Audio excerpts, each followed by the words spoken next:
আল্লাহ নাজাত দিয়েছেন, মানে নাই আল্লাহ রব্বুল আলামিন লূত আলাইহিস সালামের কওমকে একদম আসমানে উঠিয়ে পাথর নিক্ষেপ করে থেতলা করে আবার উল্টা দিকে দাফন করে দিয়েছেন। নাউজুবিল্লাহ। এদের পাপ ছিল, এটা সমকামী ছিল, সমকামী, যে সমকামিতা এখন ছড়িয়ে পড়ছে আপনাদের মধ্যে। নাউজুবিল্লাহ। আল্লাহ পাক আমাদেরকে হেফাজত করেন। একইভাবে নবী সাল্লাল্লাহু আলাইহি ওয়াসাল্লামের যুগ তাকান, এই যে আবু জেহেল, আবু লাহাব, উতবা, শাইবা, রাবিআ, এরা আল্লাহর বিধান মানে নাই, আল্লাহ ধ্বংস করেছেন। আবু বকর, ওমর, ওসমান, আলী রাদিয়াল্লাহু আনহু আজমাইন, তারা মেনেছেন, আল্লাহ দুনিয়াতে সমৃদ্ধি দিয়েছেন, পরকালে জান্নাত। বুঝাতে পারলাম কি ভাই? বলে আসরি মানে কি বুঝাতে পারলাম? আল্লাহ পাক এই সময়ের কসম করে বলছেন, হে মানুষ শোনো, ইন্নাল ইনসানা লাফি খুসর, সমস্ত মানুষই ক্ষতির মধ্যে আছে। বলেন নাউজুবিল্লাহ। এখানে আল্লাহ পাক একদম আমভাবে সবাইকে বলছেন, সবাই ক্ষতির মধ্যে আছে। মানুষের ক্ষতি কয় প্রকার? আমার সাথে বলেন, মানুষের ক্ষতি দুই প্রকার। কয় প্রকার? মানুষের ক্ষতি কয় প্রকার? এক, ইহকালীন ক্ষতি, দুই, পরকালীন ক্ষতি। এক, ইহকালীন ক্ষতি, দুই, পরকালীন ক্ষতি। ইহকালীন ক্ষতি কি? ইহকালীন ক্ষতি হচ্ছে সূরাতুল রুমের এই আয়াতটা। আল্লাহ পাক বলছেন, বা'দা আউযু বিল্লাহি মিনাশ শাইতানির রাজীম, যাহারাল ফাসাদু ফিল বাররি ওয়াল বাহরি বিমা কাসাবাত আইদিন নাস। আল্লাহ পাক বলছেন, জলে, জলে মানে পানিতে, এবং স্থলে মানে এই যে জমিনে, জলে এবং স্থলে যত বিপর্যয়, অরাজকতা, এই যে আপনারা দেখছেন ফাসাদ, ফিতনা যে ছড়িয়ে পড়ছে, এগুলো মানুষের হাতের কামাই, মানুষের হাতের কামাই। বনভূমি উজাড় করেছে কে? জিন না মানুষ? বলেন। এই পরিবেশ নষ্ট করেছে কে? জিন না মানুষ? বলেন। খাবারে ভেজাল দিয়েছে কে? জিন না মানুষ? অর্থনীতির মধ্যে সুদকে ঢুকিয়েছে, জিন না মানুষ? এই বেহাত, বেপরদামি, জেনা, মাদক কে ছড়িয়েছে? জিন না মানুষ? নামাজ কালাম ছেড়ে দিয়ে পাবজি, ফ্রি ফায়ার নিয়ে কে পড়ে আছে? জিন না মানুষ? বলেন। জিন না মানুষ? আল্লাহর বিধান বাদ দিয়ে শয়তানের বিধান চালু করেছে কে? জিন না মানুষ? যাহারাল ফাসাদু ফিল বাররি ওয়াল বাহরি বিমা কাসাবাত আইদিন নাস।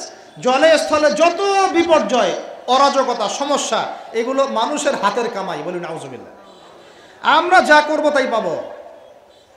আমরা যা করব তাই। মাদক খাচ্ছেন আপনি, আপনাকে ফলভোগ করতে হবে। সুদ খাচ্ছেন আপনি, আপনাকেই ফলভোগ করতে হবে। এই বেহায়ের মতো মেয়েরা চলছে, ওকেই দেখবেন ফলভোগ করতে হবে। মেয়ের সাথে হারাম সম্পর্ক করছেন, আপনাকে ফল ভোগ করতে হবে। যে যে পাপ করবে তাকে তার ফল ভোগ করতেই হবে। আল্লাহ পাক আমাদেরকে হেফাজত করেন, মাফ করেন, আমিন। তাহলে মানুষের একটা ক্ষতি পেলাম, ইহকালীন ক্ষতি। কি ক্ষতি ভাই? আর দুই নাম্বার হচ্ছে পরকালীন ক্ষতি। পরকালীন ক্ষতি কেমন? এবার বোঝেন। এই যে আমরা নিশ্চিন্তে ঘুমাই, সারা জীবন 30, 40, 50 বছর নিশ্চিন্তে কাটাচ্ছি, কোনো ফিকির নাই, নিজের পরিবারের, সমাজের, রাষ্ট্রের, উম্মার কোনো ফিকির নাই, অথচ এই মানুষের সামনে অপেক্ষা করছে মৃত্যু। জি, আজকে থেকে 100 বছর পরে আমাদের মধ্যে কেউ থাকবে না পৃথিবীতে, এটাই সত্য। তারপরে আছে কবরের সওয়াল জবাব, তারপরে মিজান, এই ফুলসিরাত, পুনরুত্থান, জান্নাত, জাহান্নাম, এগুলো আমাদের সামনে অপেক্ষা করছে। আর সেই মানুষ নিশ্চিন্তে বসে বসে মেয়ের সাথে টাঙ্কি মারে। সেই মানুষ বাইক নিয়ে একটা মেয়েকে নিয়ে ঘুরছে। সেই মেয়ে একটা ছেলের সাথে চটপটি ফুচকা খায়। সেই লোক আল্লাহর বিধানকে সরাই দিয়ে শয়তানের বিধান চালু করা শুরু করল। সেই ব্যক্তি সুদ খাচ্ছে। সেই ব্যক্তি ট্রান্সজেন্ডার এই মতামত প্রমোট করতেছে। হ্যাঁ, সেই ব্যক্তি শিক্ষার মধ্যে ইসলাম বিদ্বেষী বিষয় ঢুকাই দিল। অথচ এই মানুষের সামনে পরকাল অপেক্ষা করছে। একদম টেনে হিসেবে আল্লাহ পাক সামনে নিয়ে দাঁড় করাবেন, দাঁড় করে জিজ্ঞাসা করবেন। তাহলে আমরা কত অপদার্থ, কত বোকা, আমরা কি বুঝতে পারছি ভাই? একটু বুঝতে পারছেন কি?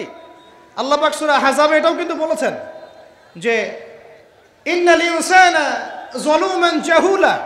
এর আগে আল্লাহ বলছেন ওয়ালাকাদ আরাদনা, আয়াতটা কি ভাই?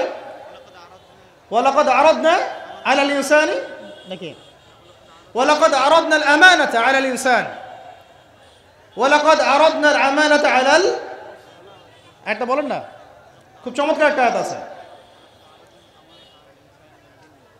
হাফেজ কে আছেন এখানে? কেউ হাফেজ নাই? ওয়ালাকাদ আরাদনা আল আমানাতা আলাস সামাওয়াতি ওয়াল আরদি ওয়াল জিবাল, এই হচ্ছে, তাই না? ঠিক আছে না?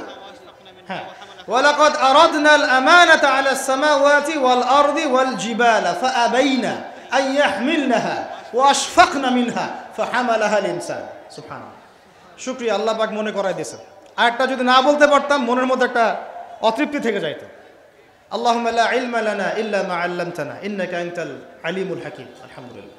আরেকটার অর্থ শুনেন, মানুষ যে জালেম জাহেল, আমরা যে অপদার্থ, আল্লাহ পাক কি বলছেন শুনুন। আল্লাহ বলছেন ওয়ালাকাদ আরাদনাল আমানাতা আলাস সামাওয়াতি ওয়াল আরদি ওয়াল জিবাল, আমি ইসলামের এই আমানত, শরিয়াত, কোরআন হাদিসের এই যে আমানতটা, এটা আসমান সমূহকে দিতে চেয়েছিলাম, তোমরা কি নিবা? আমি জমিনকে দিতে চেয়েছিলাম, তোমরা নিবা? আমি পাহাড়কে দিতে চেয়েছিলাম, তো আমানত কি নিবা? ফাআবাইনা, তারা বলেছে না, নিতে পারবো না। ওয়া আশফাকনা মিনহা, তারা অক্ষমতা প্রদর্শন করেছে। ফাহামালাহাল ইনসান, মানুষ সেই আমানতটা কাঁধের মধ্যে বহন করেছে। আমরা সেই আমানত কি করেছি ভাই? কাঁধে বহন করেছি। আল্লাহ পাক বলছেন ইন্নাল ইনসানা যালুমান জাহুলা, মানুষ কত জালেম, মানুষ কত জাহেল। আমাদের সামনে পরকালীন এই কঠিন জবাবদিহিতা অপেক্ষা করছে। এরপরে আমাদের জীবন যেমন পদ্ধতি দেখলে মনে হয় যে আমাদের মধ্যে আর গরু ছাগলের মতো করে পার্থক্য নেই। কেন? গরু ছাগলের কাজ কি? খাবে, ইস্তেঞ্জা করবে আর সহবাস করবে, বাস। আমাদের এখন এই তিনটা কাজ। কি খাবো, আর কোন টাইলস ফিটিং বাসায় পায়খানা করব, আর কতগুলো বাচ্চা পয়দা করতে পারে, বাস। এর বাইরে আমাদের চিন্তা কোথায়? আচ্ছা, এবার আসেন, সময়ের কসম বুঝতে পারলেন? ইন্নাল ইনসানা লাফি খুসর বুঝতে পারলেন? আচ্ছা, আল্লাহ পাক এবার আমাদেরকে বলছেন আচ্ছা ঠিক আছে, 4টা গুণ অর্জন করো। কয়টা ভাই? একটু বসেন, সবর করেন, আমরা অনেক লম্বা আলোচনা করব না, আমরা বুঝতে পারছি রাত অনেক গভীর হচ্ছে, আমরা সংক্ষিপ্ত করব ইনশাআল্লাহ। আমার সাথে বলেন, কয়টা গুণ অর্জন করব?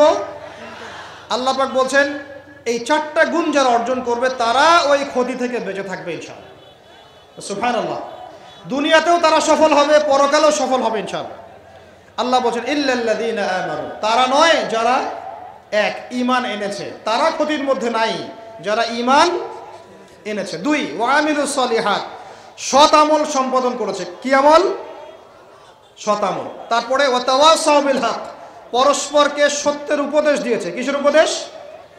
সত্যের। 4 ওয়া তাওয়াসাউ বিস সবর, এবং পরস্পরকে ধৈর্যের উপদেশ দিয়েছে। কয়টা বললাম বলেন তো ভাই?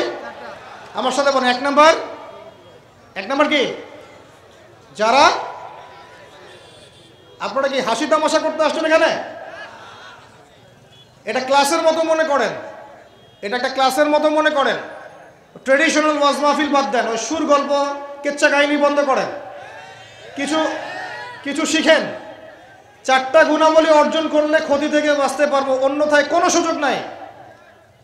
যত বড় ফকিহ হন, আলেম হন, মুহাদ্দিস হন, মুফাসসির হন, পলিটিক্যাল নেতা হন, কোনো লাভ নাই, কিচ্ছু হবে না পরকালে, একদম নাজাতের রাস্তা বন্ধ যদি 4টা গুণাবলী অর্জন না করতে পারি। কয়টা ভাই?